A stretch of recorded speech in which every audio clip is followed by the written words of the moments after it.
Mondays, Wednesdays, and Fridays at 8 a.m., 1:30 p.m., and 10 p.m. on CVM TV.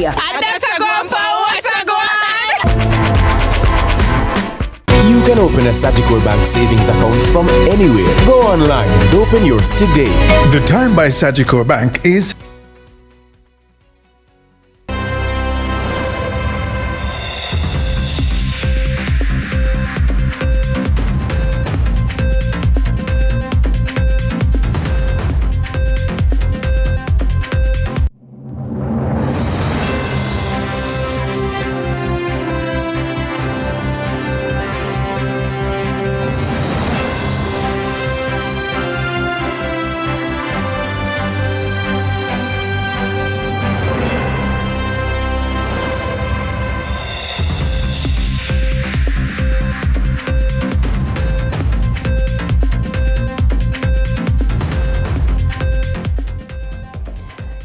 Tonight in CVM News, President Donald Trump says Iranian Supreme Leader Ayatollah Ali Khamenei is dead following joint U.S.-Israel strike on Iran.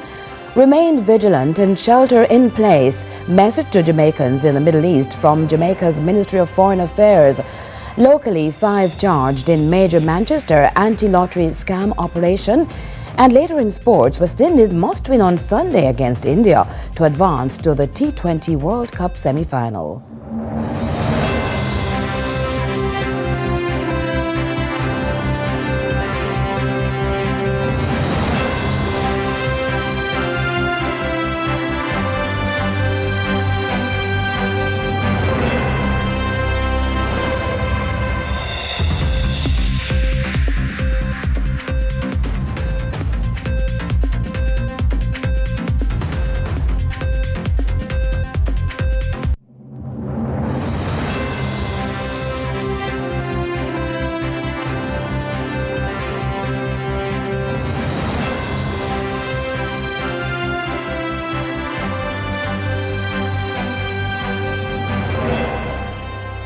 Hello from Kingston, Jamaica. This is CVM News at 7 for Saturday, February 28, 2026.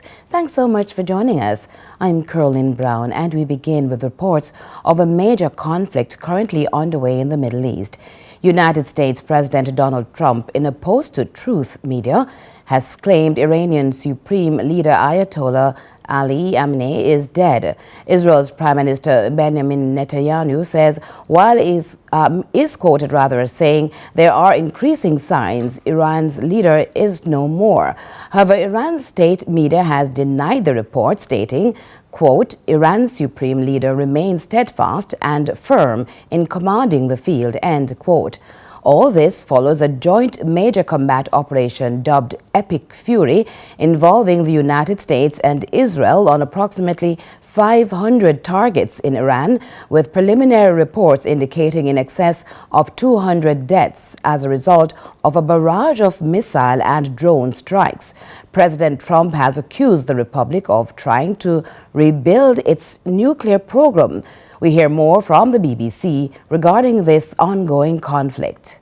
It was Ayatollah Ali Khamenei at the tomb of his predecessor at the end of January. If Israel has killed him, as Donald Trump says, the Islamic regime in Iran will have taken a huge blow. One analyst called him the superglue keeping the system together. Israel and the US will hope that if he is dead, the regime will come unstuck. Benjamin Netanyahu said he was killed in a powerful strike on his compound in Tehran. For 3.5 decades, this tyrant dispatched terrorism across the world, made his own people miserable, and worked constantly and tirelessly on a program to annihilate the state of Israel. That plan is there no longer, and there are many signs that this tyrant is also no longer.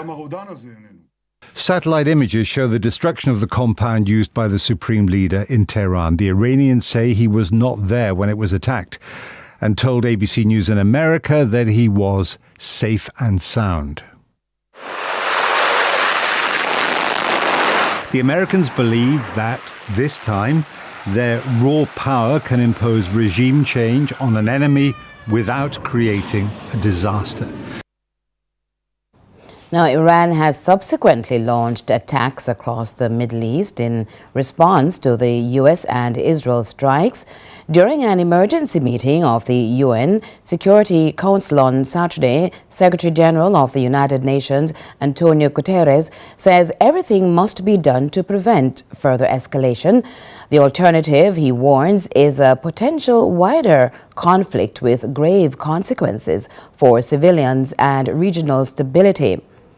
The United Nations chief condemned the U.S.-Israeli airstrikes on Iran and called for an immediate return to negotiations and, quote, pull the region and/or world back from the brink, end quote. And Jamaicans are being advised to avoid all travel to the Middle East at this time.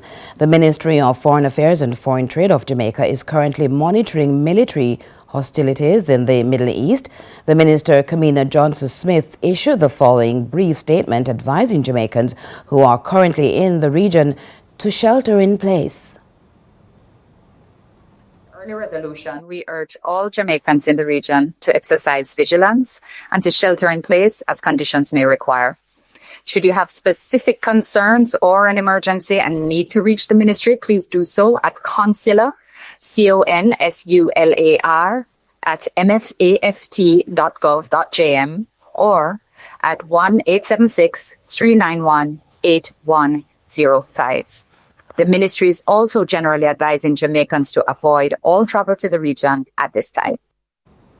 Of course, our newsroom will continue to track the repercussions of today's volatile events and any impacts they may have on citizens of Jamaica and the region. Some local news now. Detectives assigned to the Anti-Lottery Scam Unit of the Fraud Squad and Financial Crimes Investigation Division have charged 5 individuals with breaches of the law reform, fraudulent conversion special provisions and the Dangerous Drugs Acts following intensified operations in Manchester on Wednesday. Reports are between 5 a.m. and 7 p.m. Simultaneous operations were conducted across the parish. Now, during the operation, 7 people were taken into custody, 5 of whom have since been charged. Additionally, more than 1.8 million Jamaican dollars in cash was seized, along with 9 motor vehicles, including a motorcycle. Those charged, all from Manchester addresses, are 34-year-old Tyrone Campbell of the Carteret Road, possession of access device, Ashoni Shaw, 33 years old, of Redberry District, Porus, possession of identity information and possession of access service. Kesbert Turner, 45 years old, of the Carteret Road, charged with possession of ganja and dealing in ganja. Victoria Smith, 25 years old, also of the Carteret Road, also charged with possession of ganja and dealing in ganja. Emilio Brown, 21 years old, of Knockpatrick, he has been charged with possession of identity information and possession of access device. Now, while the investigation remains active, SSP Christopher Brown, head of the Forensic Services branch of the JCF, is praising those involved in the execution of the operation. We commend the team regarding their efforts in this specific operation in Manchester. As an organization, we made a promise to provide a high-quality professional service, and we intend to keep it. So I'll also use this opportunity to alert the public to the negative consequences often associated with this illegal practice, and to encourage their support of the police in our efforts in ensuring safer communities within Jamaica. Meanwhile, the major organized crime and anti-corruption agency, MOCA, has charged an additional suspect in connection with the ongoing multi-million-dollar fraud investigation affecting several financial institutions across the island. 44-year-old Dwayne Pitter of Olympic Gardens, Kingston, has been charged with breaches of the Proceeds of Crime Act, POCA, the Law Reform Fraudulent Transactions Special Provisions Act, the Forgery Act, and conspiracy to defraud at common law, which together comprise 36 counts. Pitter was arrested on January 13 this year, along with 30-year-old Chloe Dewitt and a medical doctor of Cherry Gardens, Kingston, while 29-year-old Ivana Campbell, executive assistant of Cedar Grove, Portmore, was arrested on January 16 following a series of coordinated operations involving MOCA, the Financial Investigations Division, the FID, the Counter-Terrorism and Organized Crime Investigation Branch, CTOC, and the Montego Bay and Ferry Police.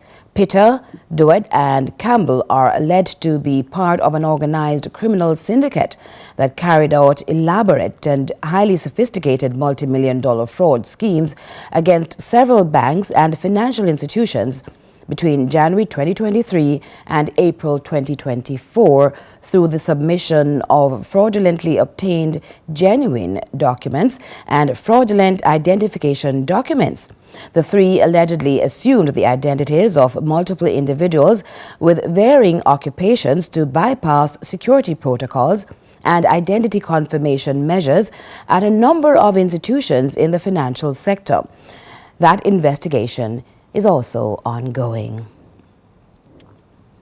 Civil society leaders from across the Caribbean meeting in Jamaica on Friday wrapped up a major civil society organization CSO conference focused on strengthening community organizations, tackling shared challenges, and building partnerships to help civic groups thrive across the region.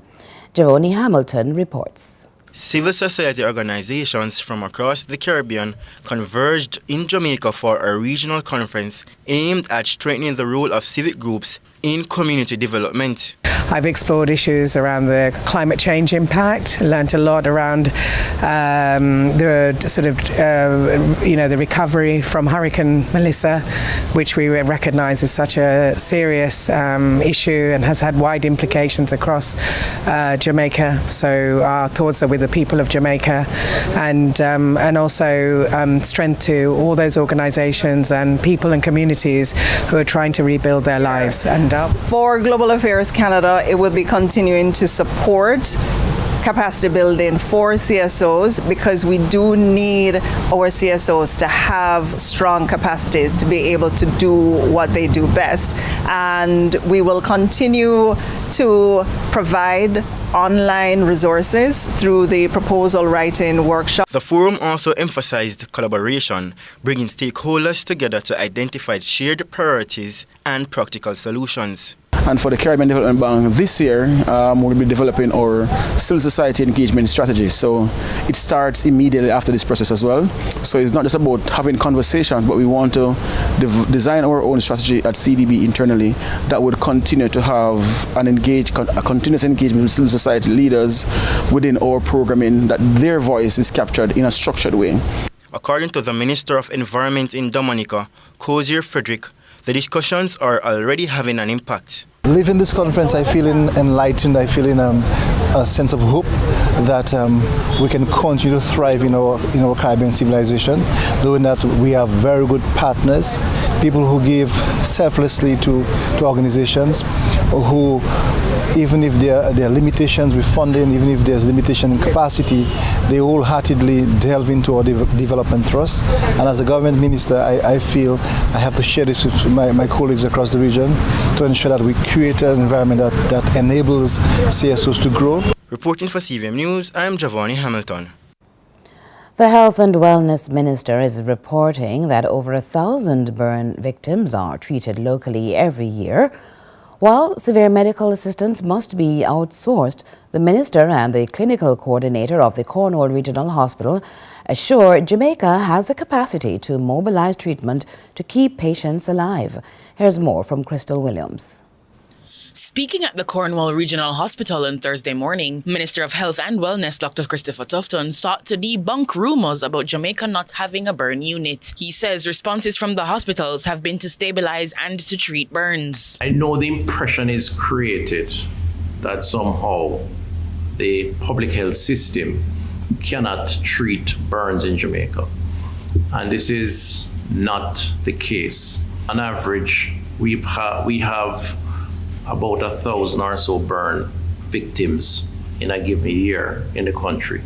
The minister reports that hospitals such as Cornwall Regional Hospital, Kingston Public Hospital, and the University Hospital of the West Indies have the capacity to manage certain types of burns locally up to the point of cosmetic surgery. However, he says severe burns require specialized care and treatment decisions are made based on the availability and capacity of significant specialized personnel and infrastructure, especially when it is a cost to the state. The patient can always make a decision, or their loved ones, because we can't force people.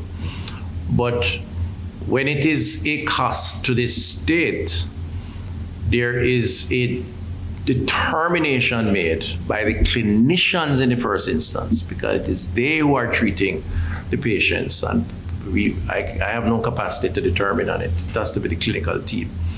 And the response is normally where the capacity exists to treat the patient locally. According to the minister, it takes hundreds of millions of dollars to establish a properly functioning burn unit. This, he says, led to the collaboration between the University Hospital of the West Indies and Petrojam Limited for contribution towards one. However, he says they only contributed a fraction of what was required, and since then, not much progress was made. And I say so without any malice or any, but there was a lot of fanfare around this Petrojam supported burn unit. But the truth is, the fanfare was far greater in volume than the resources that was provided. And again, you have to measure that against the use of the unit in terms of frequency, the people that are involved in terms of the specialists, many of which are not. You'd have to bring them in some instances. And you know we have a HR shortage. Crystal Williams reporting for CVM News. A reflection of Bustamante's lasting legacy is how Member of Parliament for Clarendon South Eastern Colonel Charles Jr. described his ministry's relief initiatives and donations to the high school named after the national hero, noting his own efforts to stand up for Jamaica's working class and provide a voice for those in need. Minister Charles Jr. was addressing the Bustamante High School Founders Week in Lionel Town. Once again, we go to Crystal Williams for more.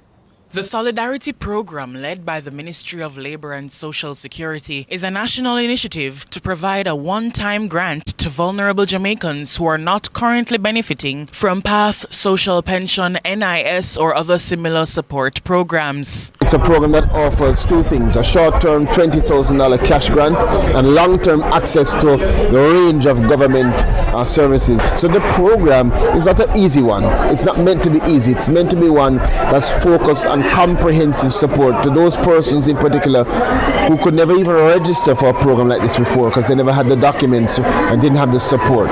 So we are continuing. It has been some time now, and we've gotten a number of persons uploaded, a number of persons have gotten their benefit, but many more are left. And that's because, again, we're taking the time to really go through and to identify the most vulnerable among the vulnerable. The minister acknowledged that every beneficiary's situation is unique. But how can he know that the donations from these initiatives will be used constructively? He outlines the accountability system set in place at participating hardware stores. Everything boils down to unique circumstances. What we have said is that if you're in the minor category, you can use that $75,000 to do what you want. We utilize a digital payment modality that allows us the management of how the funds are used, where they're used, when they're used, and it can restrict it to make sure we know that that portion is being used specifically to buy material or something relevant to the repair of your home. He also referenced the first Prime Minister's main focus, the nation unlocking its potential, especially for those who did not have as much. Sir Alexander Bustamante was the founder of the Bustamante Industrial Trade Union, BITU, founder of the Jamaica Labour Party, JLP, the first Prime Minister and a national hero. As Member of Parliament for Clarendon South Eastern, Colonel Charles Jr. says focus is on all high schools, but he is motivated to invest in the first Prime Minister's namesake institution. We are putting in a new fence. Millions of dollars have been spent on computer lab, on giving support to the school, and much more is to come. Crystal Williams reporting for CVM News. The country's largest sewage treatment plant, the Sewage wastewater treatment plant in St. Catherine, that handles wastewater flows generated from sections of Portmore in St. Catherine, Kingston and St. Andrew, will this year be divested, according to Minister of Water, Environment and Climate Change, Matthew Samuda. The move will make possible a broad range of development opportunities. Divestment will include an expansion, a full doubling of the Sewage capacity. And it will move from secondary treatment to tertiary treatment. Why is this important? Marine biologists will tell you, and they speak about Kingston Harbour, pre and post Sewage intervention. The Kingston Harbour can only truly be blue with tertiary treatment at the Sewage treatment plant. So it has a significant environmental benefit, but it also truly unlocks between Spanish Town to Morant Bay genuine capacity for real development. Minister Samuda was speaking at the recently held Realtors Association of Jamaica's Leaders in Real Estate breakfast. Do stay with us. More CVM News at 7 in a moment.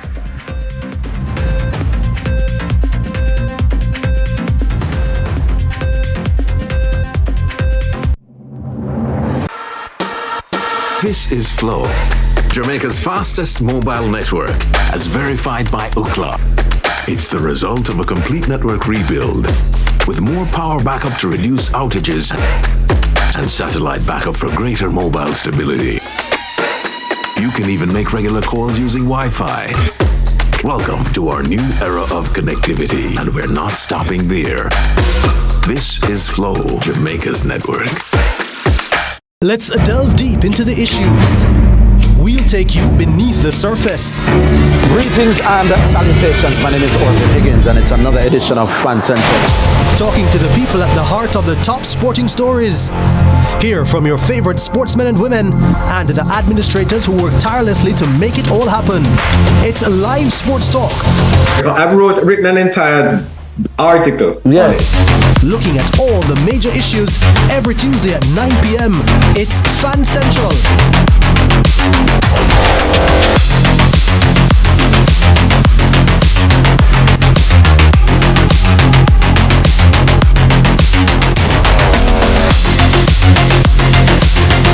Let's delve deep into the issues. We'll take you beneath the surface. Greetings. Tune in to Lead Story, weekdays at 6 p.m. Hosted by Jody Ann Quarry. Brought to you by Horizon, a new loan product from Access Financial.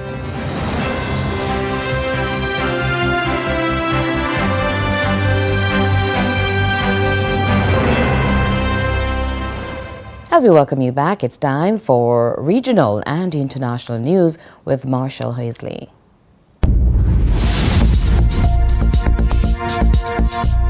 We begin with regional news. A surge in hotel robberies across St. Lucia's tourist belt has prompted a U.S. travel restriction and a major police crackdown to safeguard the island's tourism industry. DBS TV reports.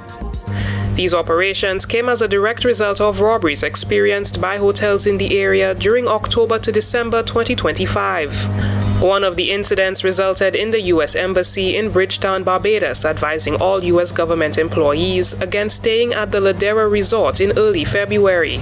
Inspector Rennie says from November to December last year, the police carried out numerous joint operations in the southern and west coast of the island. In international news, Kim Jong-un is declaring his intent to expand North Korea's nuclear arsenal and operational range, calling on the United States to respect his country's nuclear power in a rare message to Washington. BBC News tells us more. What Kim Jong-un, the North Korean leader, was saying is that in the next years he's going to put all his efforts in multiplying and making more atomic bombs and missiles, as well as he had quite an ambitious wish list of weapons that he is going to acquire. He said that he wants a nuclear submarine that can launch missiles and hit anywhere on Earth, and also missiles that can shoot enemy satellites out of the sky, out of the space. And what was interesting is that he also mentioned mentioned Washington, and not every day you hear the North Korean leader address Washington directly. He said North Korea and the United States can coexist, can get along well, as long as the United States drops its what he calls hostile policy towards North Korea and accepts that North Korean nuclear weapons are here to stay. Meanwhile, Pakistan has launched airstrikes on Afghanistan's major cities, escalating tensions despite an October ceasefire. Islamabad accuses the Afghan Taliban of border attacks, which the Taliban deny. More from Al Jazeera. This is Pakistan military video. The targets, Afghan government and military sites in major cities across Afghanistan, including the capital, Kabul. The escalation comes after what Pakistan's government says have been months of cross-border attacks by armed groups which the Taliban government supports. I was watching cricket on TV when the first mortar hit our village. Some people fled. Then more mortars started exploding. And that's it for regional and international news. I am Marshall Hazley.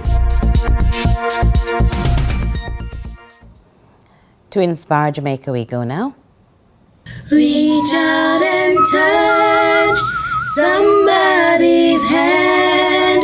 Make this world a better place if you can. The online Share Your Heart auction Make a Donation Exhibition 2026 is officially closed, but it raised £44,478, equivalent to Jamaican $6,914,195.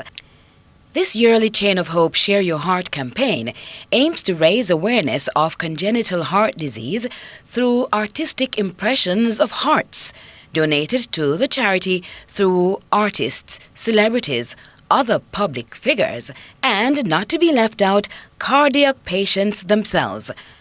Throughout much of his childhood, Romalik Billet's hidden heart obstruction forced his heart to work harder than it should, quietly limiting his energy and placing his heart at risk. We're day not even 3, really. There's day 2 in ICU. So he was second on Monday, and it's so quick compared to when you have a kid that's, say, broken a leg or had some sort of other surgery, heart surgery. Within a week, they're kicking a football around again. Richard Billet was a happy father when we saw him in January 2026. Romalik is a strong guy, you know. Talk to him. He was waiting and excited for it to be done. If needed to get the money to do operation like this, I would have to be going to the bank to take a loan. Thankful to children, Bustamante Hospital, for the good they are done for him. Hello, Daddy. I'm going to see what I'm seeing you again. Hey, how are you doing? You alright? What's this? Oh my goodness. That is actually amazing, genuinely amazing. Beautiful. Oh my God. Have you seen that? Wow. High five. That is amazing. Thank you so much. Sweetheart. Do you know that's going to go on the wall of a London gallery? It's in a public gallery. It's going to be in an exhibition for hearts alongside Shaggy's. Shaggy's doing us a heart and many other people. And Beverly.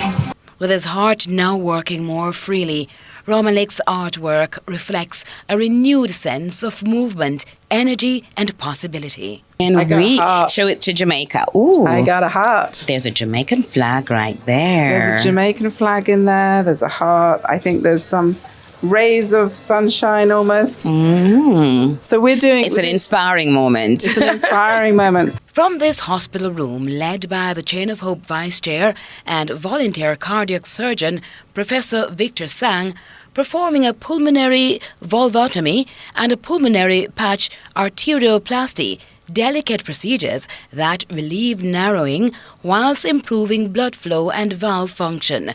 Did someone not say time is money? Look at Romalik's work on the auction block. When you say time is money, I would like to add one thing. Life is short. So whenever, whatever you can, make use of time. And it is a pleasure to be here to help you guys looking after these children with congenital heart disease. Children like 9-year-old Ryan Hamilton, too, born with a complex congenital heart condition that placed severe strain on his heart. In January 2026, Ryan underwent an 8-hour operation known as a Ross procedure, in which the diseased aortic valve was replaced with his own pulmonary valve. Ryan's work of art also on display on a big overseas platform after a life-saving surgery, one of several which marked the beginning of change